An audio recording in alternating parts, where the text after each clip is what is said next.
Welcome to this video series on emergency preparedness for historical records repositories by the Vermont Historical Records Program. The Vermont Historical Records Program is based at the Vermont State Archives and Records Administration and provides guidance and assistance to organizations with historical records. We can conduct on-site assessments, help connect organizations that want to collaborate on initiatives, and we can teach workshops. This video will be covering how to create an emergency planning team to help ensure success with disaster planning and other preparedness activities. Before you jump in, you ideally want to gather a team to get through the process of creating your disaster plan. Having a team helps delegate responsibility and keeps everyone accountable. Also, before you begin, you'll want to have the support of your organization's director or board of trustees. This should be secured as the first part of the planning process to make sure that you'll have the buy-in and that it's seen as an institutional priority project. When selecting the team, you'll want to include employees, volunteers, or any other support in areas that represent different functions for your institution. This way, you have representation from all areas and all necessary knowledge. You may not know important information about water shutoff valves, for example, but the person who manages your building would know, and so you'd want that person at the table while you're planning.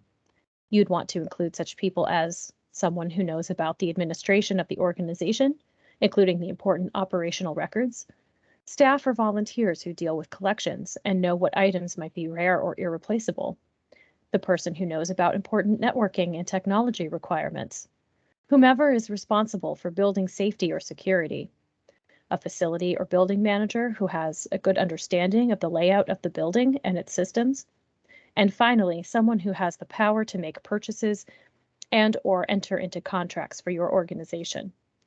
Remember that you can't and shouldn't do this important work alone. It's quite possible that one person in your organization fills many of these roles, but that's okay.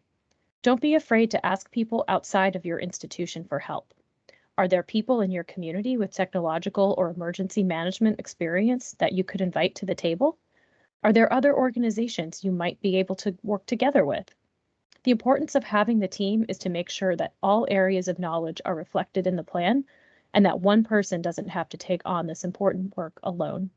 The team is also instrumental in distributing and maintaining the plan, which is covered in another video in this series. When creating a disaster plan, there are some sections that can be quite extensive or that will require a lot of information gathering.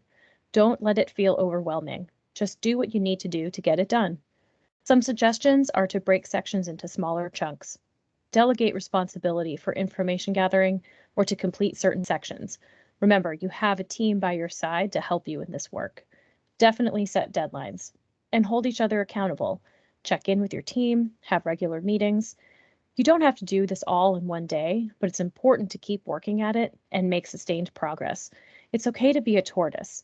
Slow and steady wins the race, and if you are consistently working at the plan, you begin to make emergency preparedness sustained in your thinking. And if you're thinking about it consistently, it can become a sustained effort for your institution. Now let's see what you've learned. If you'd like to test your knowledge, you can access a short quiz at the link shown here. And this covers the factors to consider when putting together an emergency planning team that can help you in creating, implementing, and maintaining a disaster plan. For more information about emergency preparedness, you can view the other training videos in this series or visit our resource library at the link on the screen. Thank you for watching.